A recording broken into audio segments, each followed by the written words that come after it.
기쁜 주일입니다. 우리의 마음을 주님께 드리는 마음으로 찬양으로 나아가겠습니다.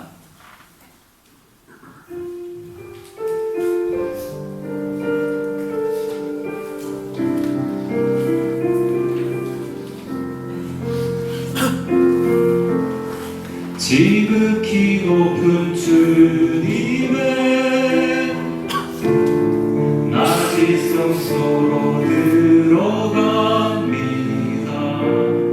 세상의 신을 벗고서 주 보좌 앞에 엎드리니 내 주를 향한 사랑과 그 신뢰가 사그러져 갈 때 하늘로부터 이곳에 장막이 덮이네. 이곳을 덮으소서, 이곳을 비추소서. 내 안에 무너졌던 모든 소망 다 회복하리니 이곳을 지나소서,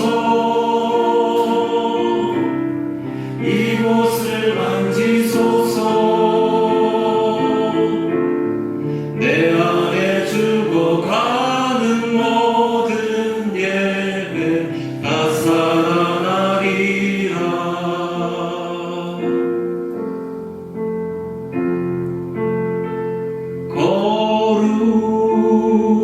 거룩하신 하나님 주께 감사드리세. 날 위해 이 땅에 오신 독생자 예수, 나의 마음과 뜻하에 주를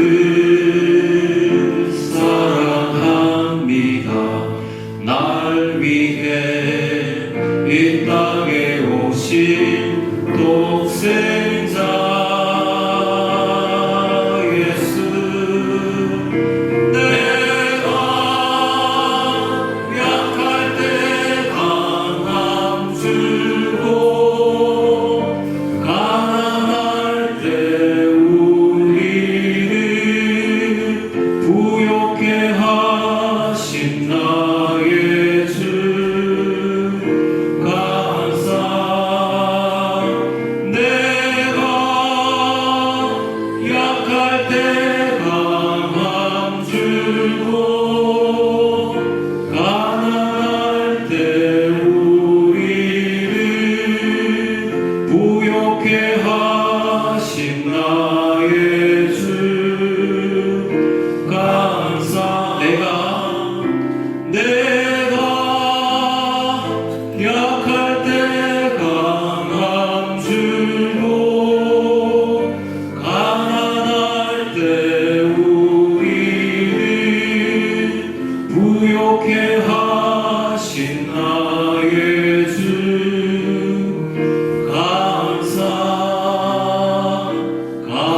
감사. 우리를 풍성케 하시는 주님께 감사드립니다. 아멘. 박수 치면서 찬양하시겠습니다.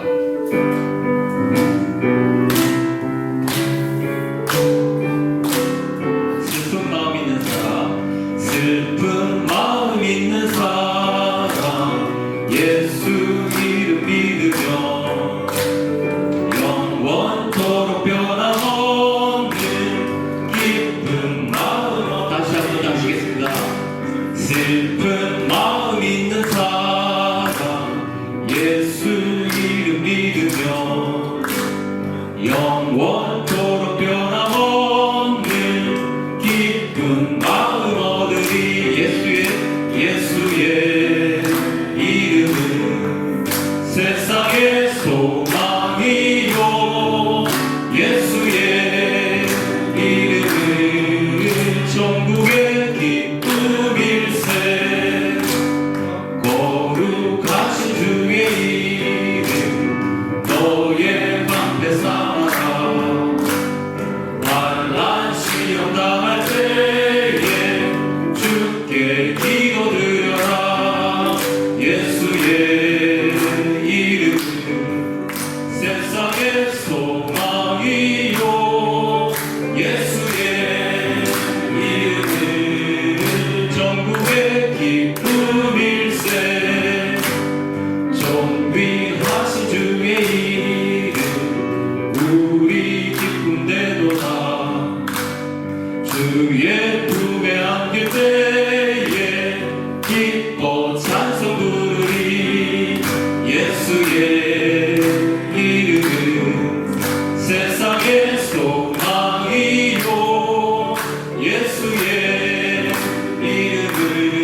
이름은 전국의 기쁨일세.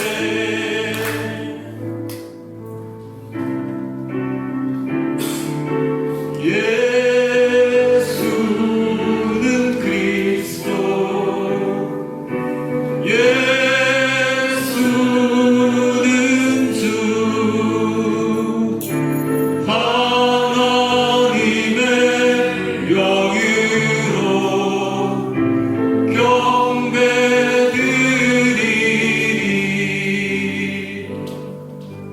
지존하신 주님 이름 앞에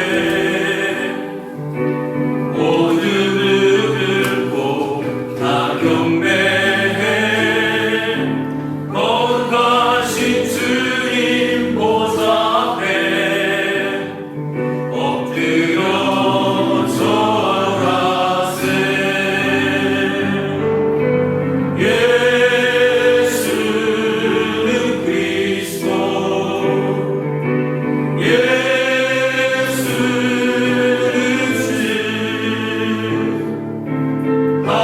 하나님의 명의로 경배드리리. 이 시간 다 같이 주님 앞에 한 목소리로 기도하며 나가기를 소원합니다. 이 시간 기도하실 때 하나님 우리의 마음을, 우리의 영혼을 받아 주시옵소서. 우리의 몸만 이곳에 나와 있는 것이 아니라 우리의 온 몸과 마음이 주님을 향할 수 있는 귀한 주일 예배 될 수 있도록 인터넷으로 드리는 예배라 할지라도 주님께서 은혜 다하여 주시고 어떠한 환경 가운데서도 카타콤에 숨었을 때에도 또 2000년 대학교 역사 동안 많은 핍박을 당하는 성도들이 어려운 가운데서도 어디에서도 항상 주님을 향하였던 그 마음을 가지고 우리가 주님 앞에 나아갈 때에 주께서 큰 은혜 주실 줄 믿고 한 목소리로 주님 앞에 기도드리며 11월 첫째 주일 예배를 주님 앞에 올려드리기를 소원합니다. 함께 기도드리겠습니다. 하나님 아버지, 하나님 아버지 감사합니다.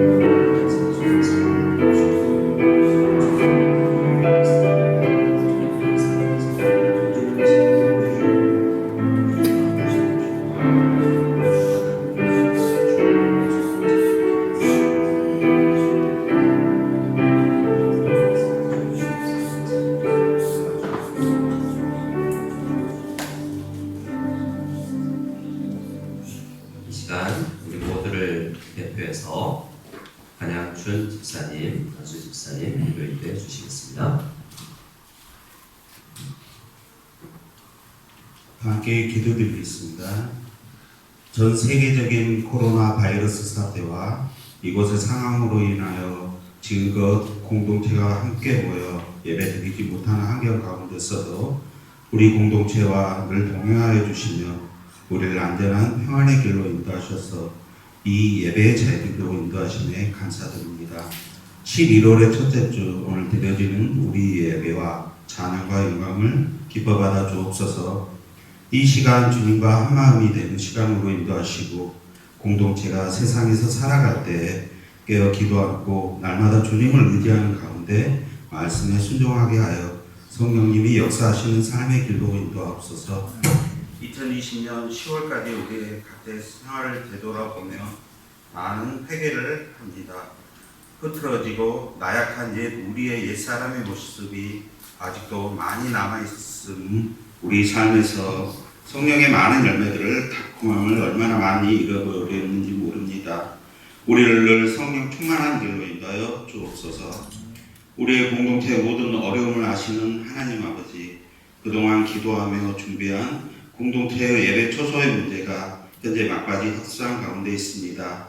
비록 향후에는 우리 자녀들과 함께 모여 예배를 드릴 수 없는 어려운 현재의 상황 가운데 있지만, 그러나 결코 낙심하지 않는 공동체가 되게 하여 주시고 반드시 우리 자녀들과 함께 모여 예배 드릴 수 있는 좋은 환경을 주시는 하나님 아버지를 의지하고 믿고 기도하는 가운데 섭리를 기다리는 공동체가 되게 하옵소서.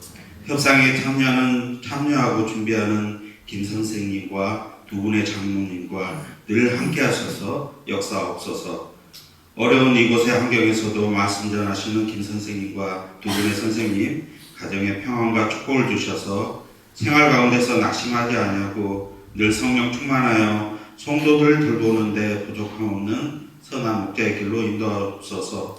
또한 코로나 바이러스 사태가 장기적인 상황 가운데서 가정과 사업장의 어려움이 처한 성도의 가정이 많이 있습니다.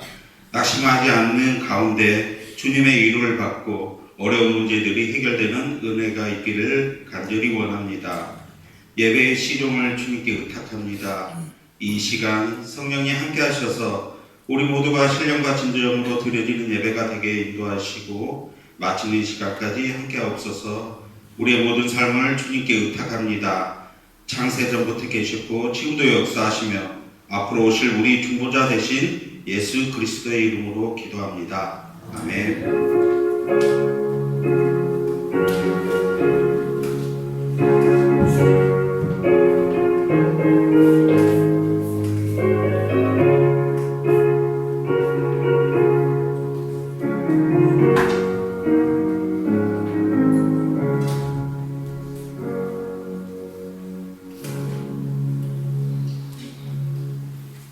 우리 함께 찬송되실 때 찬송가 210장 시온성과 같은 교회로 힘차게 주님을 찬양하겠습니다.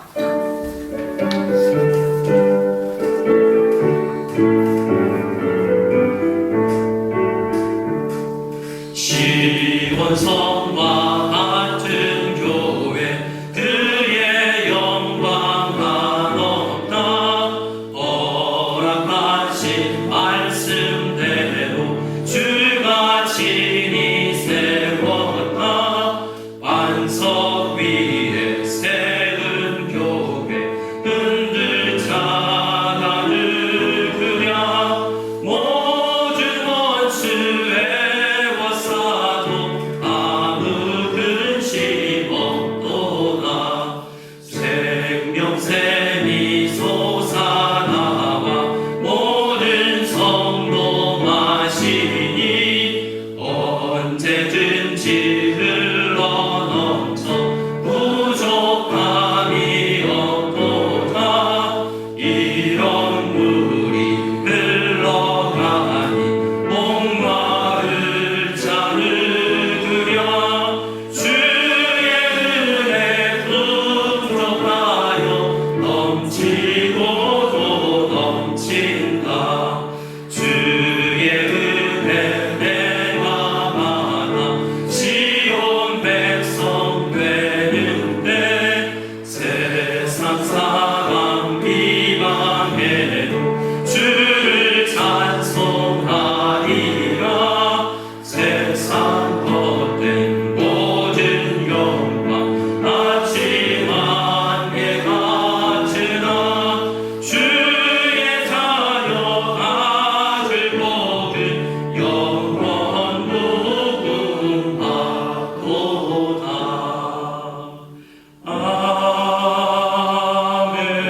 아멘.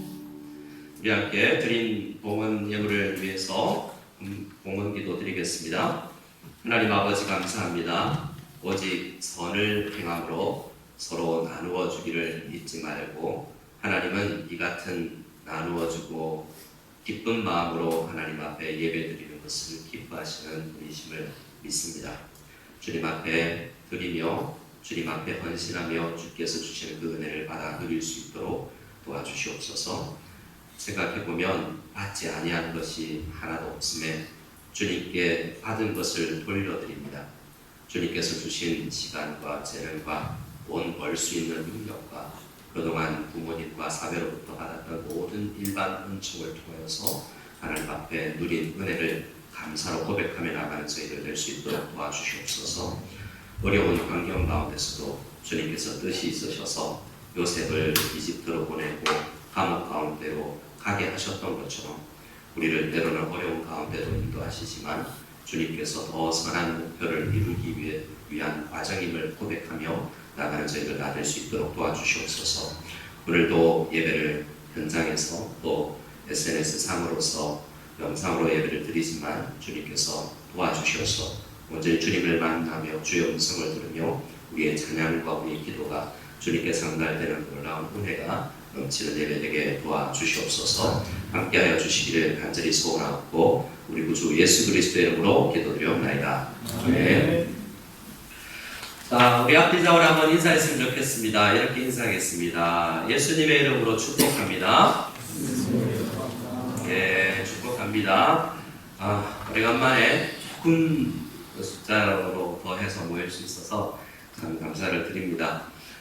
주보 네 번째 페이지 교회 소식을 참고해 주시고요.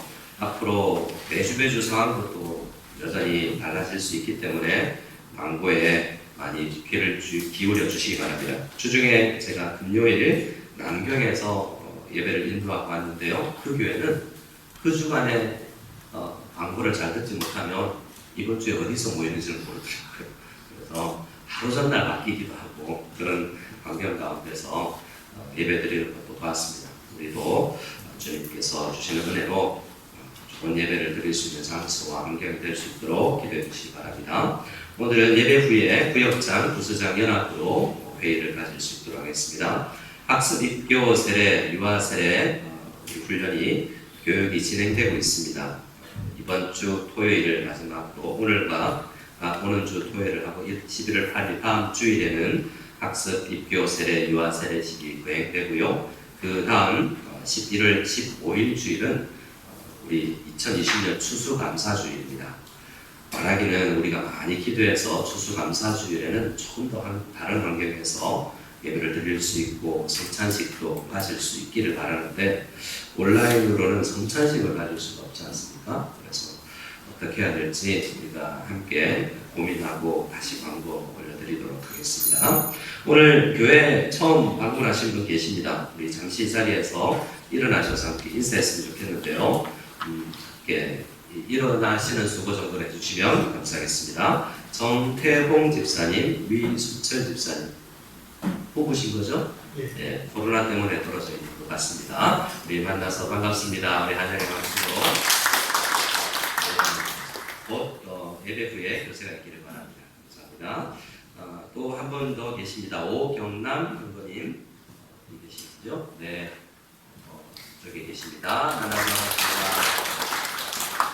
다 가리고 있고 이래가지고 누가 누군지 잘 모르지만 곧 풍성하게 얼굴과 얼굴을 대하고 예배할 수 있고 교제할 수 있는 자리로 올 수 있기를 바랍니다. 우리 함께 하나님의 말씀을 읽도록 하겠습니다. 하나님의 말씀 주보를 속면을 참고해 주시고 현장에서 듣는 분들은 PPT도 참고해 주시기 바랍니다. 함께 보실 말씀은 마태복음 18장 19절, 20절, 2절 말씀입니다. 우리 같이 읽도록 하겠습니다. 같이 읽겠습니다. 진실로 다시 너희에게 이르노니 너희 중에 두 사람이 땅에서 합심하여 무엇이든지 구하면 하늘에 계신 내 아버지께서 그들을 위하여 이루게 하시리라. 두세 사람이 내 이름으로 모인 곳에는 나도 그들 중에 있느니라. 아멘. 저는 2013년 11월 첫째 주일에 무성연합교회에 부임을 했습니다. 그래서 오늘로 내가 만 7년이 차는 주간이 됩니다. 그래서 계속 진행해오던 웨스트민스터 소회리 문답의 말씀을 잠시 중단하고 교회에 대해서 한번 생각하는 시간을 가질까 해요. 하나님께서 은혜를 주셔서 남경의 한 교회에 목사 임직식이 있었는데 임직식 설교를 또 초청을 받아서 설교 말씀을 준비하고 지난 7년간의 목회를 돌아보면서 기도하고 생각하는 시간을 좀 가졌습니다. 마침 그 목사님이 제가 담임 목사로 부임할 때 나이가 거의 비슷하더라고요. 저는 41에 나이가 계산이 다 되는군요. 그러니까 연수함을 아직도 연수하지만 연수함을 업신여기지 말아주시고 그 목사님은 저보다 42살에 이제 담임 목회를 시작하시는 분이었습니다. 그래서 7년간 어린 젊은 목사로서 교회를 목양하면서 어떤 실수와 어떤 후회와 또 주신 은혜들을 함께 또 목사님과도 나누고 저 개인적으로 또 돌아보는 귀한 시간을 하나님께서 허락하신 것 같아서 감사했습니다. 오늘은 우리 성도님들과 함께 나누는 마태복음 18장 말씀은 제가 무성결합교회에 와서 여러 성경을 보면 장세기부터 요한계시록까지 큐티를 쭉 해왔기 때문에 한 번 반 정도를 설교를 한 것 같아요. 거의 모든 본문들을 무성결합교회에서 와서 새벽 기도, 수요예배, 금요 기도회, 오후 예배도 있었잖아요. 다양한 본문들을 다뤄왔는데 하나님께서 저에게 개인적으로, 여러분들에게는 모르지만 개인적으로 주신 귀한 마음이기 때문에 제가 교회를 생각하는 마음으로 저의 마음도 이래야 되겠다는 다잡는 마음으로 함께 마태복음 18장 말씀을 볼까 합니다. 오늘 그래서 설교의 제목을 우리가 꿈꾸는 바로 그 교회로 정했어요. 기억나시는지 모르지만 제 부임 첫해 교회 표어였습니다. 우리가 꿈꾸는 바로 그 교회. 저는 7년 전에 아름다운 교회, 주님께서 꿈꾸는 교회를 꿈꾸며 담임 목회를 시작했는데 7년 동안 우리 교회가 얼마나 주님께서 원하는 그 교회로 성장해 있는가, 나 자신은 그 교회 가운데 어떤 모습을 하고 있는가 이런 생각을 해봅니다. 개인적으로 이런 감회가 있지만 여러분 스스로도 교회란 무엇이며 내가 교회 안에서 어떤 자세와 어떤 목표를 가져야 될지 잘 생각하시고 하나님이 한 분 한 분에게 분명히 할 일과 마음을 주실 것이기 때문에 오늘 말씀을 통해서 함께 은혜를 나누고 결단 있는 주일이 될 수 있기를 소원합니다. 자, 오늘 19절 말씀을 같이 한번 읽겠습니다. 19절입니다. 같이 읽겠습니다. 진실로 다시 너희에게 이르노니 너희 중에 두 사람이 땅에서 합심하여 무엇이든지 구하면 하늘에 계신 내 아버지께서 그들을 위하여 이루게 하시리라. 아멘. 이 19절 말씀은 참 오해된 채로 적용이 되고 누려지게 되는 대표적인 부분 가운데 하나예요. 어떤 오해가 생기냐면 잘 보시면 진실로 정말 잘 생각해야 된다. 아멘, truly라는 것은 내 말이 다 중요하지만 이거 깊이 생각해야 된다. 한번 얼핏 듣고 넘길 것이 아니라 묵상하고 곱씹고 계속 생각해야 된다는 겁니다. 다시 진실로 다시 너희에게 이르노니 한 번만 말씀하신 게 아니라는 거죠. 너희 중에 두 사람이 땅에서 합심하여 무엇이든지 구하면 하늘에 계신 내 아버지께서 그들을 위하여 이루게 하시리라. 자, 어떤 오해가 생길 수 있느냐면 땅에서 합심하여 기도하면 기도가 되는 거죠. 그럼 비행기 타면 땅이 아니잖아요. 너무 오반가요? 그러면 두 사람이 합심하여 무엇이든지 구하면 이루게 하시리라고 하셨잖아요. 자, 한번 생각해 상식적으로. 자, 두 사람이 기도하는 게 셀까요? 세 사람이 기도하는 게 셀까요? 이렇게 생각해보면, 야, 혼자 내가 기도 응답을 그동안 못 받았었는데, 이게 내가 혼자 해서 그렇구나. 두 사람이 함께 남편하고 손잡고, 우리 딸하고 손잡고 해야 되는데, 나 혼자 해서 그렇구나. 라는 생각을 할 수가 있어요. 여러분들은 그렇지 않았는지 모르지만, 두 사람이 땅에서 합심하여 무엇이든지 구하면, 하늘에서 아버지께서 그들 위해서 이루시라는 말을 잘못 이해하면, 그렇지. 그러니까 금력이 돼. 최대한 많이 모여야 돼. 10명보다 100명이 낫고 100명보다 1000명이 낫고 10,000명이 모여서 함께 합심하여 기도하면 뭐든 안 될 게 없구나 라고 생각을 하기가 쉽다는 겁니다. 정말 그런 뜻일까? 그러면 여러분 보시는 마태복음 6장 6절에 예수님께서 이미 먼저 기도에 대해서 말씀해 주시기를 너는 기도할 때 내 골방에 들어가 문을 닫고 은밀한 중에 계신 아버지께 기도하라 라고 했어요. 기도에 대해서 더 분명하게 가르쳐 주실 때는 너의 단수죠. 너 혼자 골방에 들어가서 문을 닫고 은밀하게 다른 사람하고 같이 하지 말고 홀로 기도하는 거다. 그거 기도가 진정한 기도지 사람에게 보이려고 길거리에 서서 기도하는 거가 아니야 라고 말씀해 주신 것과 상치될 수 있지 않습니까? 한 사람이 기도하면 안 되고 두 사람이 기도하면 더 센가? 이것을 우리는 오해하고 최대한 모여야 된다라는 운동의 기치로 삼을 수가 있어요. 또 우리 말씀을 보면 20절을 같이 한번 읽어볼까요? 20절 말씀을 같이 읽겠습니다. 시작. 두세 사람이 내 이름으로 모인 곳에는 나도 그들 중에 있느니라. 자, 동일한 원리죠. 이 말씀도 오해가 있을 수 있어요. 자, 몇 사람이 예수님의 이름으로 모인 곳? 두세 사람이 예수님의 이름으로 모인 곳. 제가 철학과를 다니는 친구들, 제가 졸업한 학교가 문사철이 유명했어요. 그래서 철학과 다니는 칸트 전공하는 친구가 동양 철학 강의를 듣고 와서 늘 그래요. 모호해, 분명하지 않아. 서양 철학을 분석 철학을 하는 친구들은 아주 세밀하게 생각하는데 이 노자 뭐 이런 거 도덕적인 거 비가도 도가 맞는지 아닌지 내가 몸 안에 있는지 밖에 있는지 안에 있다는 거야. 밖에 있다는 거야. 자 보세요. 두세 사람이 예수님의 이름으로 모인 곳에는 두 사람이 모이면 주님께서 함께 해주십니까? 세 사람이 모여야 됩니까? 이게 분명 차라리 최소면 최소 두 사람이 모인 곳에는 함께 있을 수 있어 해줄게 라고 약속으로 오해할 수도 있다는 거예요.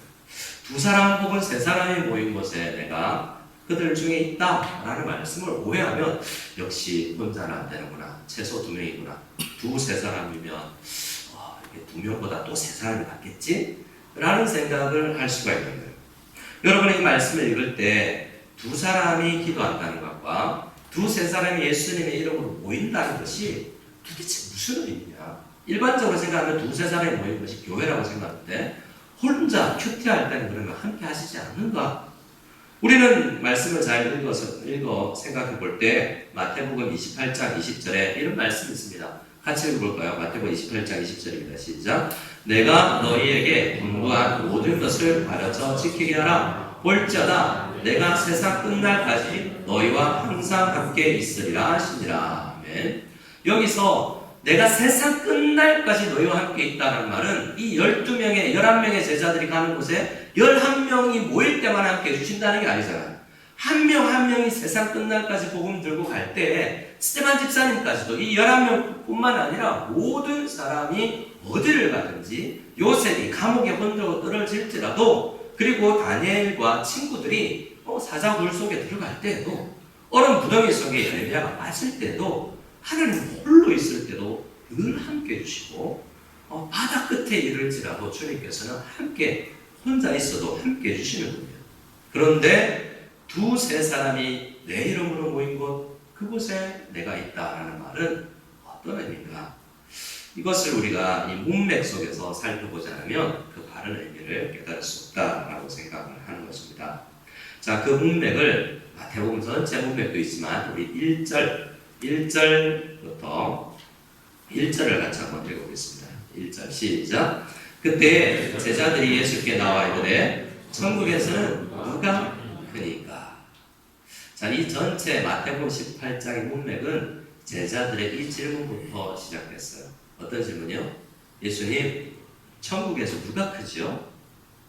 자, 한번 대답해 보실까요? 마음속으로. 여러분, 천국에서 누가 큽니까? 예수님께서는 여러분 아시다시피 대답을 해주셨어요. 한 어린이를 불러다가 몇 살짜리인지 몰라도 여기 어린이 있나요? 뭐 장모실에 한 5살 어린이 불러다가 자, 맞지?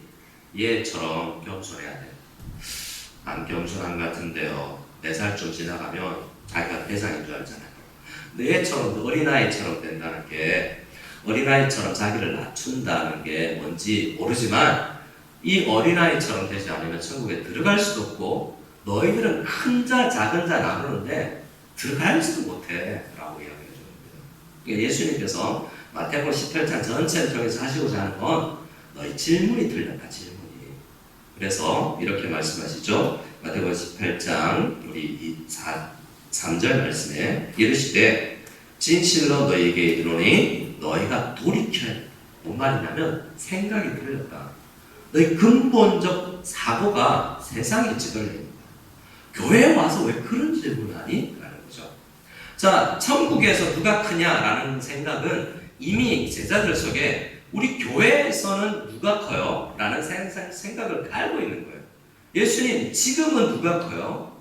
베드로 사도가 내가 나이가 제일 많아 라고 생각하면서 내가 제일 크죠? 라고 생각할 수 있고 누군가가 안드레는 아니지 내가 예수님을 처음 만났지 만난 순서로 하면 내가 더 크지 가룟 유다가 이야기할 수 있죠. 돈 맡은 사람이 중요한 사람이지 나 예수님이 신뢰를 했기 때문에 돈주머니를 내가 맡고 있잖아.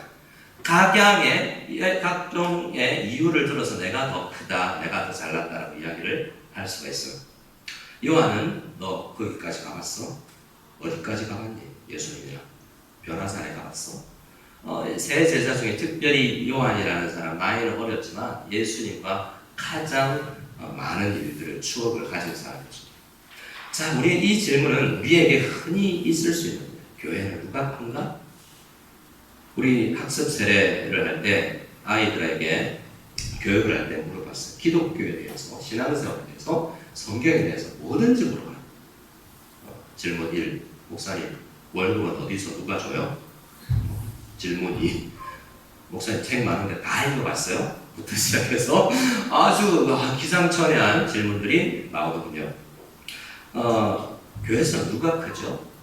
목사가 큰가요? 장로님이 늙을 노자가 들어갔으니까 장로님이 제일 세죠? 누가 세죠? 교회에서는 오래 다닌 사람, 헌금 많이 한 사람, 헌신 많이 한 사람, 제자훈련 한 사람. 자, 교회에서 제자들은 교회에서 앞으로 예수님께서 곧 떠나시면 자기들만 남겨질 걸 잘 몰라요. 예수님은 아시죠?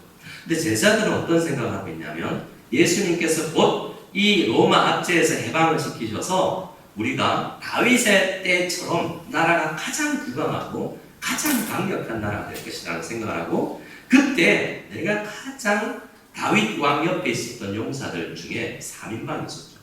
그 3인방처럼 또한 다윗 근처에 측근에 있는 사람일수록 중요하다는 생각을 가질 수 있는 거예요. 성경에도 그런 이야기가 나오니까요. 제자들은 그런 생각을 가졌습니다. 사무엘하 23장 말씀에 보면 다윗의 용사들의 이름이 쫙 기록되는데요. 이렇습니다. 다윗의 용사들의 이름은 이러하냐.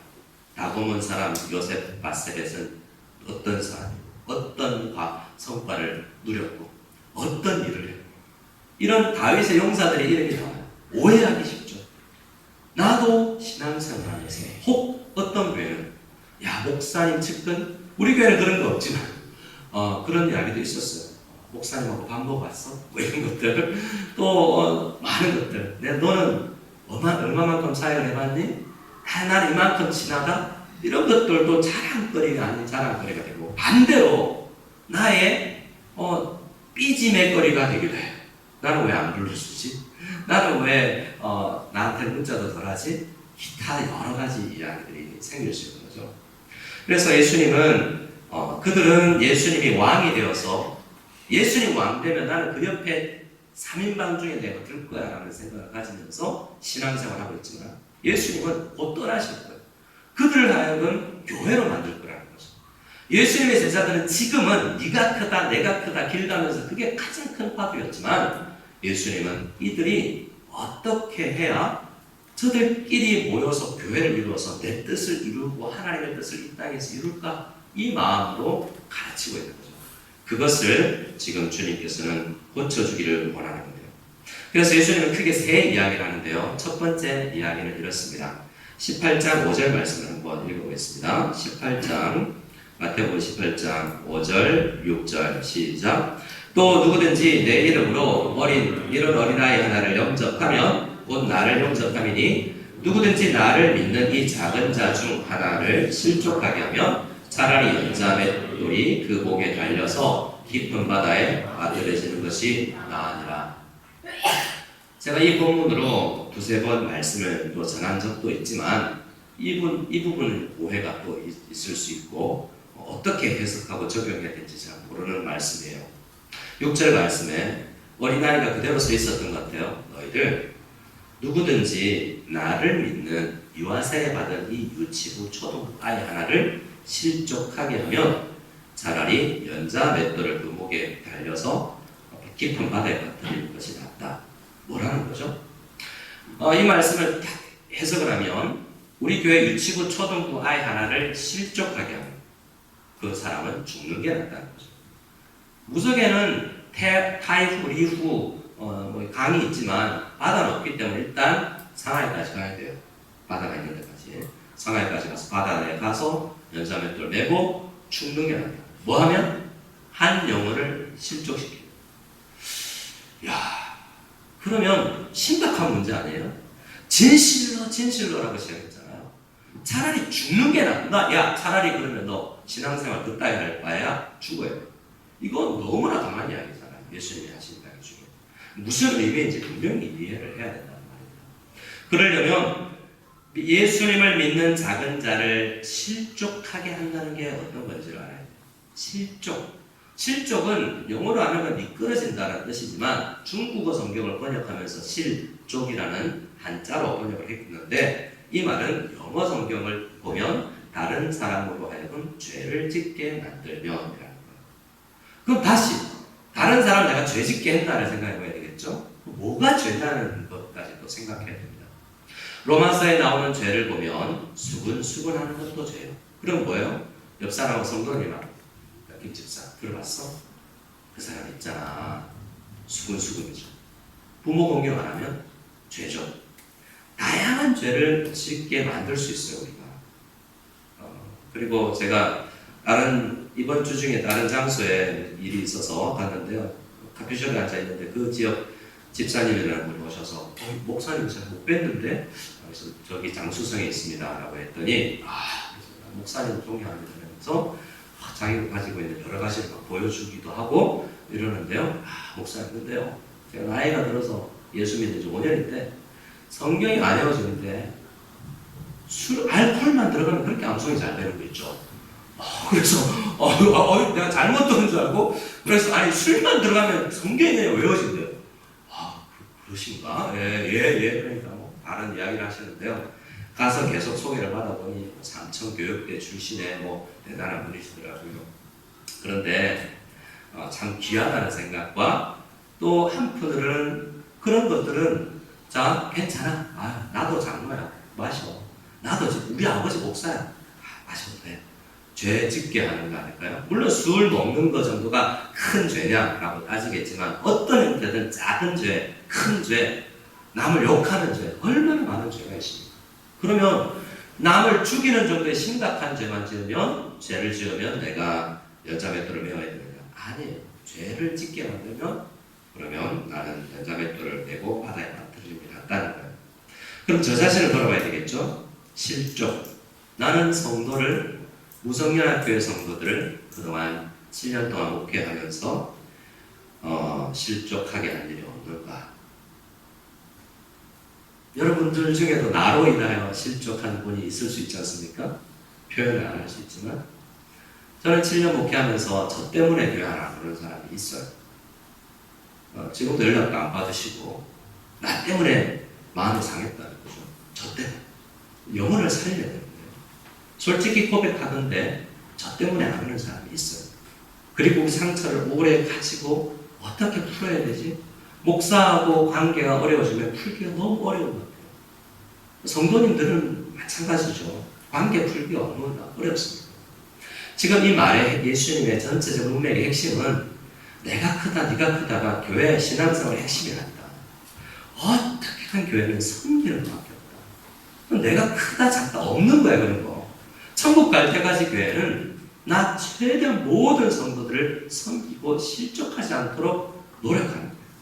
라고 이야기를 해주죠. 자, 말씀을 더 읽어보겠습니다. 7절입니다. 7절 같이 읽어보겠습니다. 시작. 실족하게 하는 일들이 있음으로 말미암아 세상에 화가 있도다. 실족하게 하는 일이 없을 수는 없으나 실족하게 하는 그 사람에게는 화가 있도다. 밑줄 그어진 부분에 주목해 주세요. 같이 읽읍시다. 시작. 실족하게 하는 일이 없을 수는 없으나. 여러분 국어 이 정도는 아시죠? 어떻다는 이야기예요? 실족하게 하는 일이 교회 안에 있다는 이야기예요? 없다는 이야기예요? 실족시키는 다른 사람을 성도들이 목회자를 할지라도 누구를 할지라도 신앙생활 하다 보면 남을 실족하게 하는 일이 없을 수는 없다라는 것은 우리가 아는 부정의 부정은 강한 긍정으로서 야 너는 연약한 사람이기 때문에 너도 죄인이기 때문에 다른 사람을 죄짓게 만들 수밖에 없는 연약한 존재야 라고 이야기를 해줘. 그럼 또 이상해지죠. 예수님 말씀을 종합해보면 너는 목사를 할지라도 성도들이 너로 인해서 실족할 거야. 근데 실족하면 넌 죽어야 돼. 이런 말씀이 되잖아요.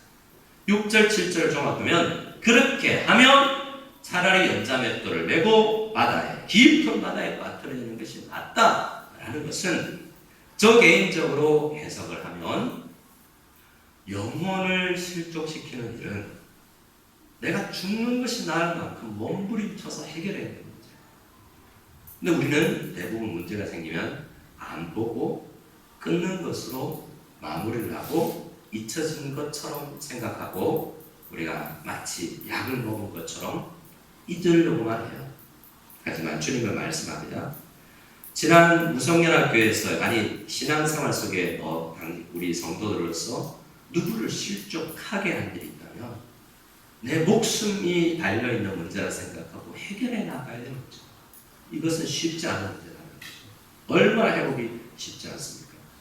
그런데 예수님은 이 첫 번째 교회, 그러니까 예수님께서 하시는 말씀은 교회는 어떤 단체냐, 어떤 공동체냐, 실족시키고 실족하는 공동체다. 저를 한번 따라하겠습니다. 교회는 실족시키고 실족하는 공동체입니다. 오, 그럼 실족해도 되는구나. 아니에요. 그런 공동체지만 그대로 멈춰 있어서는 안 되고 그 상태에서 빨리 회복이 되어야 된다. 목숨에 달려있는 것처럼 기도하면서 그 말씀을 주님께서 해주시는 거예요.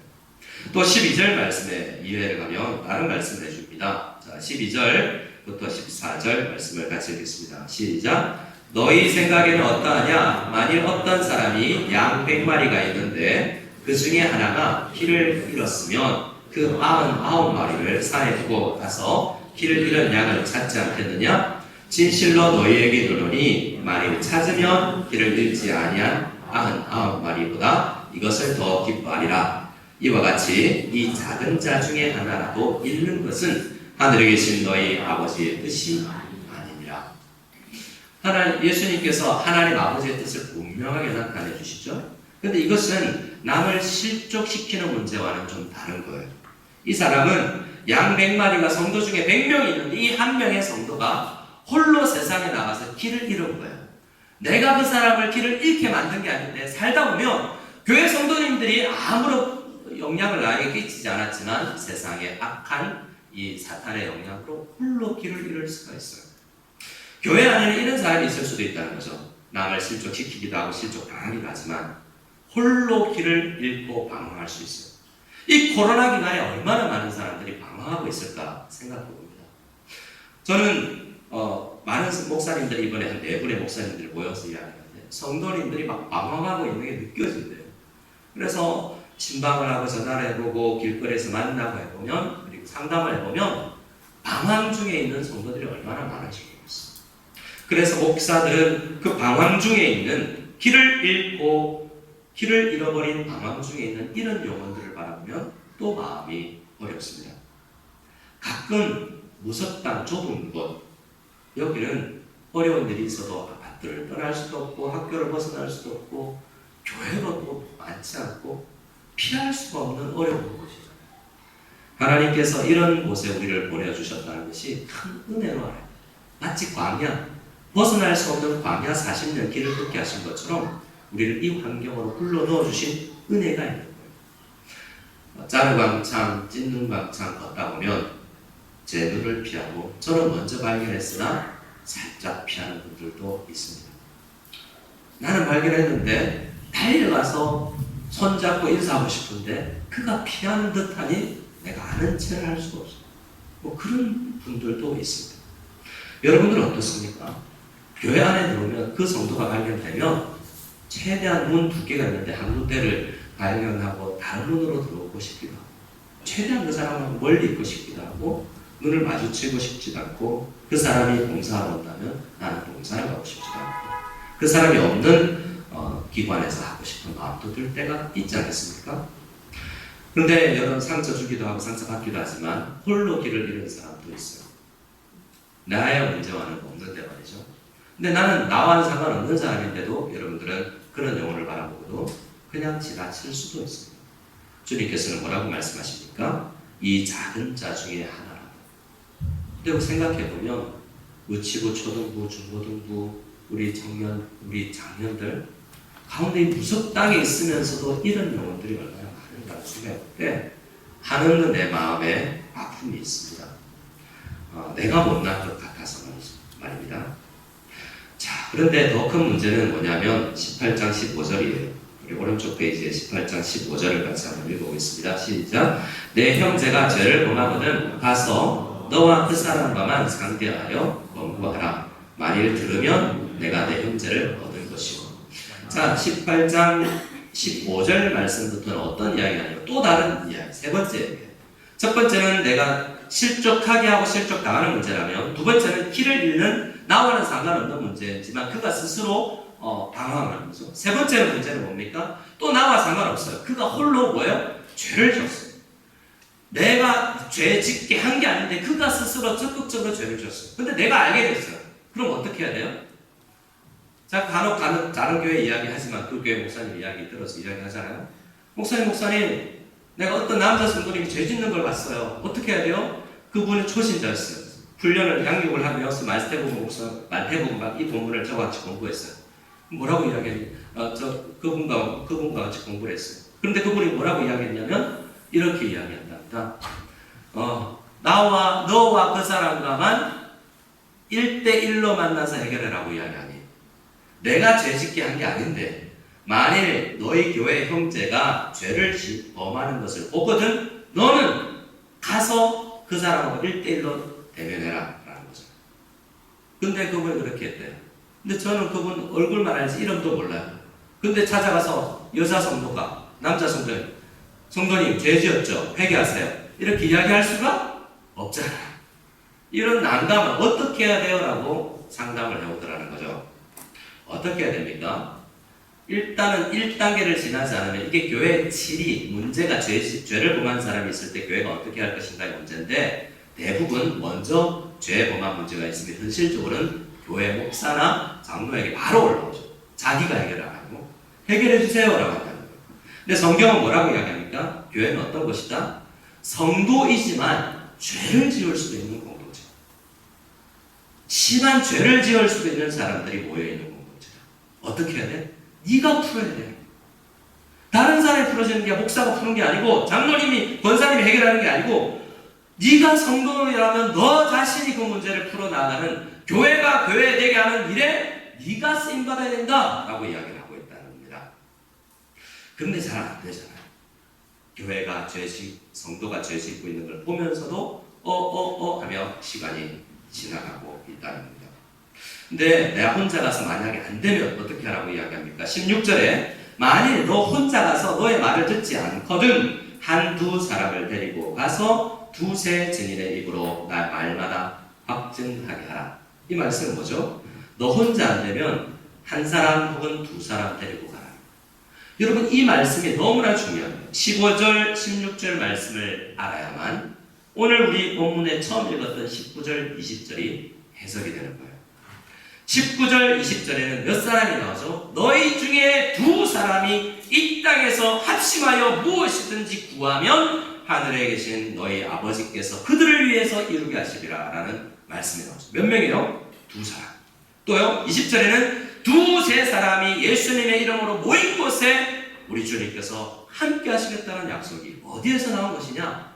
이 교회 안에 일어나는 문제, 죄의 한복판에서 어떻게 기도할 것인가의 문제에 대해서 나오는 구체적인 사례라는 거예요. 그냥 막연하게 두 사람, 두세 사람이 아니에요. 자, 15절에 형제가 죄를 범하거든 너는 그 사람을 만나서 문제를 해결하라. 몇 사람이죠? 나와 그 사람이기 때문에 두 사람이에요. 그러면 두 사람이, 너희 중에 두 사람이 땅에서 마음을 아파하여 기도한다는 것은 나로 인해서 실족당한 사람, 죄를 지은 사람, 방황하는 사람을 내가 찾아가서 그의 손을 잡고 그의 영혼을 위해서 내가 울어주며 내가 그의 영혼을 회복을 위해서 했을 때 그 마음을 알아준 그 정도가 회복이 되어 있을 때 그 기도를 손잡고 한 마음으로 기도하는 그 기도가 실족의 문제, 방황의 문제가 아니라 죄의 문제까지도 해결하는 놀라운 하나님의 기도 응답의 은혜가 있다. 두 사람이 합심하여 기도한다는 것은 그런 죄와 방황과 실족의 상황 가운데서 나오는 거랍니다. 막연하게 두 사람이 아니에요. 한 사람보다 두 사람 낫다는 게 아니라 실족한 한 사람, 길을 잃은 한 사람, 범죄한 한 사람과 나, 이 두 사람이 함께 기도해야만 문제가 해결되는데 방황하고 있는 사람을 쳐다보고만 있고 어떻게 해야 되지 고민하고만 있어서는 문제가 해결되지 않는 거예요. 목사에게도 이야기하는 거겠죠. 목사야 너는 그런 성도 보면 그냥 가만히 있을래? 빨리 뛰어가서 만날 수 있는 최대한의 조건을 만들어서 세팅을 해서 지혜롭게 만나. 너 혼자 안 되면 어떡해? 목사 너 혼자가 안 되는 주 있잖아. 그러면 그 성도님을 도울 수 있는 한 사람 혹은 두 사람과 같이 가. 그럼 어떻게 되죠? 저와 한 사람 혹은 두 사람이 같이 가면 두세 사람이 되는 거죠. 이게 20절에 있는 두세 사람이 내 이름으로 모인 곳. 그곳은 어떤 곳이에요?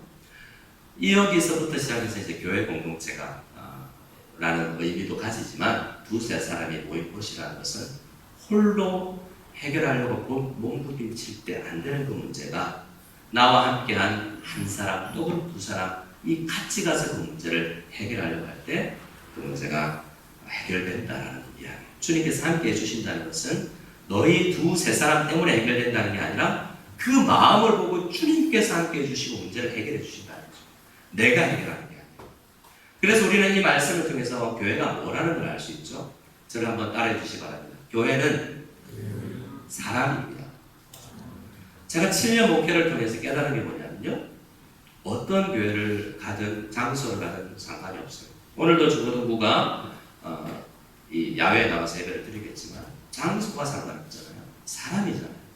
사람이 교회인데 사람이 모여서는 문제가 많고 문제가 많은데 그 문제가 많은 교회를 주님께서는 우리에게 네가 크다 내가 크다 네가 잘했어 내가 잘했어 네가 사과해야지 내가 먼저 사과 못해 라는 이야기를 할 게 아니라 우리는 서로 이 마음을 품지 않으면 교회가 교회 될 수 없다는 거죠.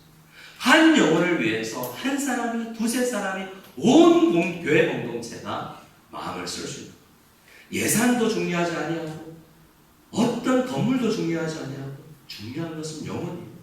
우리 마음 가운데 우리의 말 가운데 어떤 돈이 많이 들었다 어떤 것이다가 아니라 그 영혼을 어떻게 회복시키지라는 마음과 그 대화가 주일학교 아이들, 유치부 아이들, 우리 장년들 속에서 대화가 흘러나와야 된다는 거죠. 그래서 우리 주님께서는 이 말씀을 해주시는 겁니다. 그 이후에 두세 사람의 말도 듣지 않으면 교회 말하고 교회 말도 듣지 않거든 무엇같이 여기라고 이야기하고 있습니까? 이방인과 세리같이 여기라. 여러분 알다시피 이방인과 세리는 그 당시에는 어떤 사람입니까? 이방인은 지금도 유대인들은 다른 나라 사람들을 비유대교인들을 이방인이라고 부르지만 세리는요. 세리는 일제시대, 일제강점기 시대의 매국노 같은 사람이죠. 누구도 그냥 돌을 던져서 우리나라를 갈아먹는 존재들이기 때문에 정말 길거리에 지나가는 개처럼도 여기지 않는 존재가 세리예요. 자 그러면 이 말씀도 큰 오해가 있는데 만약 한 사람이 가서 그 사람 회복되지 않고 한두 사람이 더 가서 두세 사람이 가서 그 영혼도 회복되지 않고 교회 전체가 나서서 그 영혼이 회복되거나 교회 다시 오거나 하지 않을 때 어떻게 해야 된다? 그 사람을 이방인과 세리처럼 여겨라 라는 말은 무슨 말이죠? 거들떠보지 말라는 말입니다. 성경은 그렇잖아요. 마태복음 말씀에 보면 우리 9장 말씀에 보면 9장 9절에 예수께서 그것을 떠나 지나시다가 마태라는 사람이 어디에 앉아있는 것을 봤습니까? 세관에 앉아있었어요. 이 마태복음을 쓰고 있는 마태라는 사람이 직업이 뭐 출신이냐면 세리 출신이에요. 자 마태가 지금 글을 쓰면서 나 세리 출신이에요. 세리 출신인데 내가 글을 쓰면서 이방인과 세리처럼 여겨야지라는 것은 과거에 나를 저주하면서 쓰는 말이 아니라는 거예요. 마태의 마음 깊은 곳에서는 뭐가 있냐면 예수님께서 나 세리인데 나 개처럼 여겨져야 당연한데 왜 나를 버리지 않고 나를 찾아와 주셔서 나 같은 세리를 구원해 주셨지?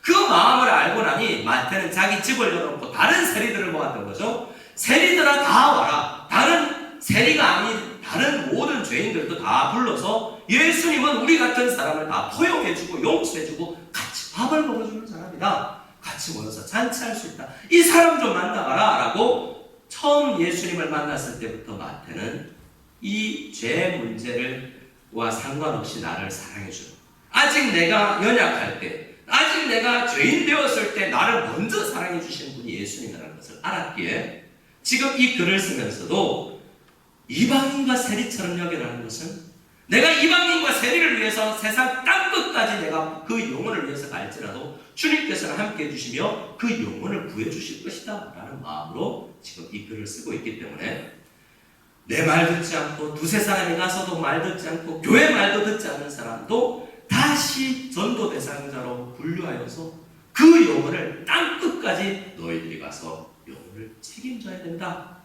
그렇게 하는 게 교회다 라고 우리에게 말씀해 주고 있습니다. 미국에 있는 많은 교회들은 전도가 많이 되지 않자 한인 교회들이 멕시코 선교, 중국 선교, 여름 휴가를 내서 단기 선교를 갔다 온 것으로 스스로를 위안한다는 이야기를 많이 듣습니다. 내가 스스로 전도를 하지 않으니 선교 운동을 보내고 시간을 내서 짧게 선교지 방문하고 온 것을 내가 선교에 동참했다라고 생각을 하는 경향이 같아요. 귀한 일을 했고요.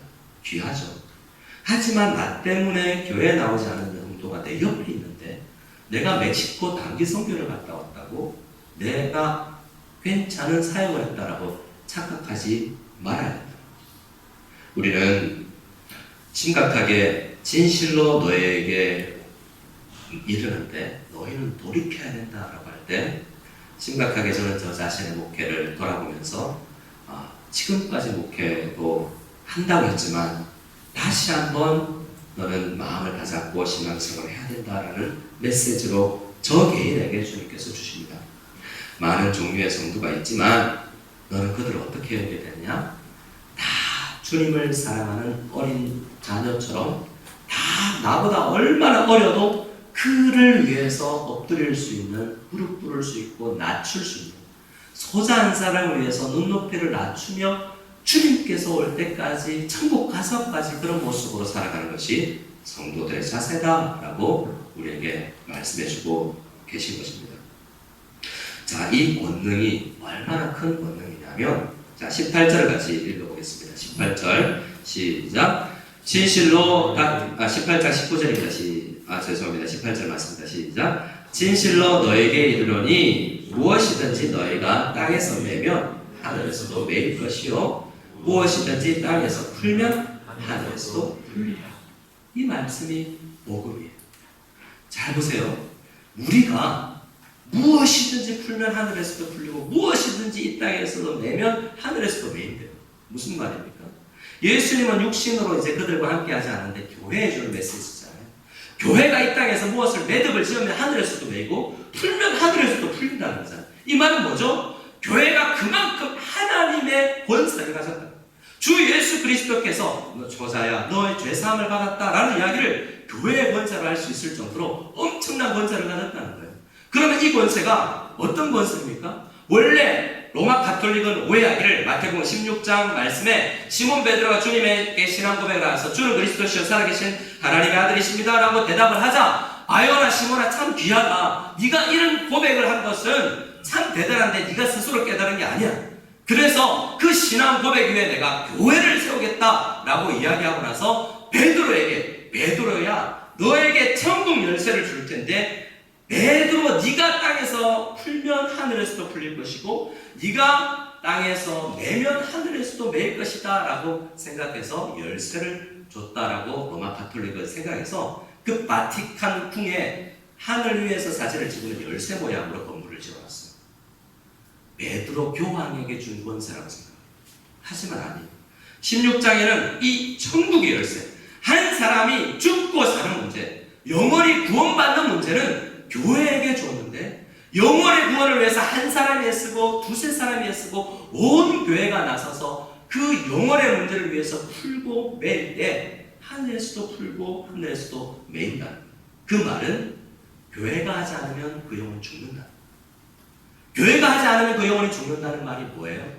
16장에 베드로에게 준 말씀과 오늘 18장에 교회 전체에게 준 말씀을 함께 연합해서 우리가 생각을 하면 일단 목사의 문제다. 그 영혼 죽는 것은 성도끼리 문제 있어도 너 문제야. 네가 더 죽어야 그 문제가 해결될 수 있고 네가 더 무릎 꿇어야 돼. 베드로야 너 문제다 라고 생각하고 베드로에게 그 메시지를 줬다면 모든 성도들은 목사의 문제야 라고 이야기하지 않냐고 우리 문제다라고 생각하고 교회 신앙생활을 하고 특별히 영혼들을 바라봐야 된다라는 것입니다. 마태복음 18장 말씀은 결국 교회에 대한 건데 신앙 고백을 하는 신앙인 베드로를 위시해서 모든 신앙인들이 교회를 이루는데 그 교회 위에 서 있는 모든 사람들이 가장 중점적으로 생각해야 되는 것은 우리 아들 좋은 대학 가고 우리 아들, 우리 딸 좋은 직장 취직하는 그런 복받는 문제를 위해서 기도하는 것이 아니라 형제가 죄를 범하거든. 주기도문부터 마태복음 6장에서부터 처음부터 끝까지 땅 끝까지 가서 복음을 전해가는 문제도 마찬가지였어. 우리 속에 있는 이 죄 문제와 연약함의 문제와 쓰러짐과 실족함과 방황함의 문제를 교회는 외면해서는 안 된다라는 전체적인 메시지인 것입니다. 오늘 이 메시지를 받고 우리는 함께 생각을 해봐야 되겠습니다. 질문 몇 가지를 드립니다. 나는 교회가 어떤 곳이라고 생각하는 사람인가? 내 주위에는 실족한 사람이 없나? 방황하는 사람은 없을까?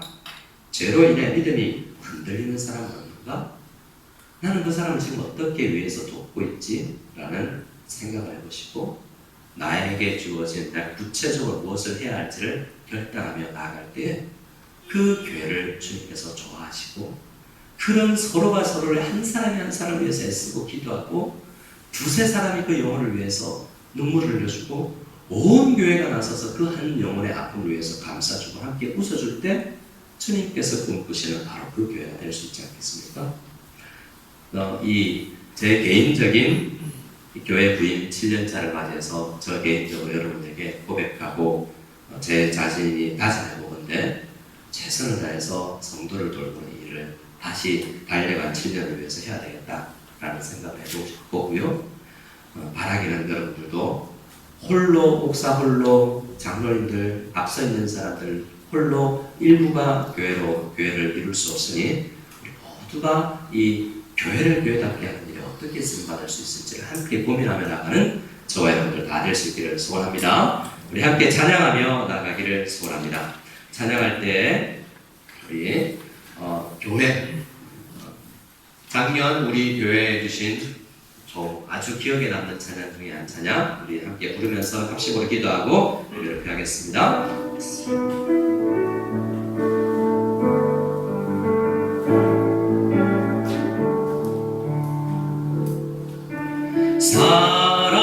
사랑이 넘치기보다 사랑이 넘치는 교회 섬김을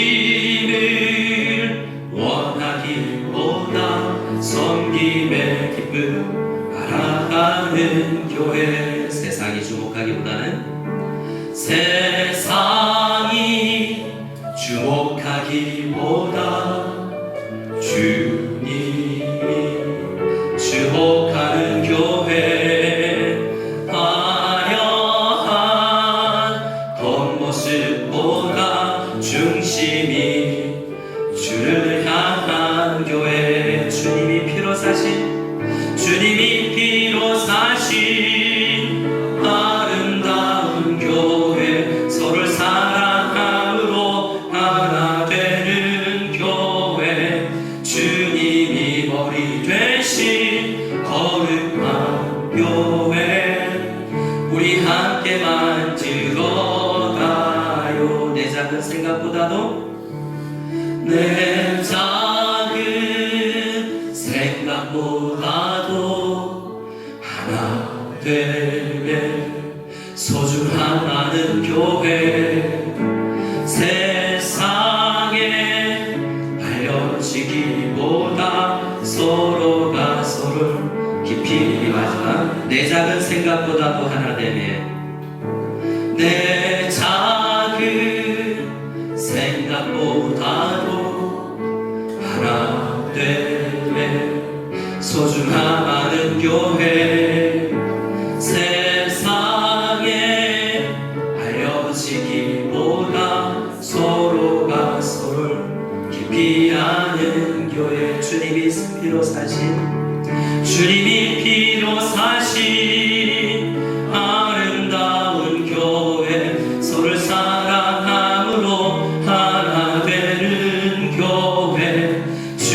주님이 머리 대신 거룩한 교회 우리 우리가 함께 만들어 갑시다. 우리 함께 만들어 가요. 우리 함께 만들어 가요. 우리 함께 기도했으면 좋겠습니다. 기도하실 때 이 자리에 있는 성도님, 그리고 인터넷으로 예배를 드리는 성도님들, 혹은 직접 이 음성을 듣지 못하는 망망하거나 실족해 있는 성도님들, 다 저를 용서할 수 있는, 또 이해해 줄 수 있고, 저는 또한 제 잘못을 고백하고 할 수 있고, 솔직하게 겸손하게 무릎 꿇고 나의 이기적인 욕심과 내가 더 높아지고자 하는 생각, 내가 목사인데 하는 생각을 내려놓고 어떤 성도님들이든지 다 품을 수 있고 천국 갈 때까지 내가 아니면 그가 천국을 갈 수 없다 라는 마음으로 함께 신앙생활하고 서로를 용서해 줄 수 있기를 원할 때, 이 자리에 있는 성도님 혹 저를 통해서 실족하거나 어려웠거나 마음에 불편함이 계셨다면 우리가 함께 기도할 때 주께서 그 마음을 해소시켜 주실 것이고, 또 잘못은 아니지만 더 아름답게 이루어져 가야 될 텐데 우리 가운데 거리감이 있다면 우리 함께 기도할 때, 우리가 서로 만나서 함께 기도할 때 회복되는, 서로가 서로를 알아가는 아름다운 교회로 될 수 있을 줄 믿고, 우리가 말씀을 의지하고 한 사람이, 우리 두세 사람이, 우리 교회가 서로를 위해서 기도하고 영혼을 살리는 주님께서 꿈꾸시는 바로 그 교회를 이룰 수 있는 우리들이 다 되기를 소원합니다. 우리 합심해서 기도하고 우리 축도로 예배를 폐하겠습니다. 함께 기도할 때 저를 따라해 주시기 바랍니다. 주여 은혜를 주시옵소서. 주여 은혜를 주시옵소서. 하나님 아버지, 우리에게 은혜를 다하여 주시옵소서. 신앙생활 하다 보면 이 한숨 쉬고 많은 사람들 때문에 상처를 받기도 하고 주기도 하며 눈물을 흘려 영혼 때문에 힘들어하는 영혼들이 얼마나 많습니까? 주님 은혜 다하여 주시옵소서. 우리 영혼들이 살아나는 교회가 되게 도와주시고, 영원히 저를 통하여서, 목사를 통하여서, 우리 교회를 통하여서 살아가는 데가 있게 해주시고, 이 중국 땅, 무속 땅에 얼마나 많은 영혼들이 있고 그 영혼들이 살아나야 하고도 불구하고 나는 나 자신 중심으로 주님 분주하게 생각하고 주여 살려주시고, 하늘에서 풀릴 수 있는 놀라운 은혜가 이 땅에서 먼저 풀리게 도와주시고, 우리 성도들의 사이의 모든 문제들이 주님 해결되는 은혜가 있게 해주시고, 주여 은혜를 다해주시고, 교회는 사업이라는 것을 잊지 아니하고 영혼을 위해서 무릎 꿇는 죄를 드리게 도와주시옵소서. 은혜 다해주시옵소서. 이제는 우리 주 예수 그리스도의 한이 없는 은혜와 죄악 가운데 있는 연약한 우리를 사랑하시는, 지금도 사랑하시는 우리 하나님 아버지의 크신 사랑과 어떠한 환경 가운데 놓일지라도 우리가 한 사람이 두 사람이 영혼을 위해서 나아갈 때 끝까지 우리와 동행하시며 함께 해주시는 성령님의 감화 감동과 함께 하심의 은혜가 말씀을 듣고 참여하며 기도하며 결단의 기도로 주님 앞에 나가는 모든 성도님들과, 혹 이 자리에 없고 예배를 드리지 못하는 방황하고 있는 성도들에게까지 지금으로부터 영원까지 함께 계실지어다. 아멘.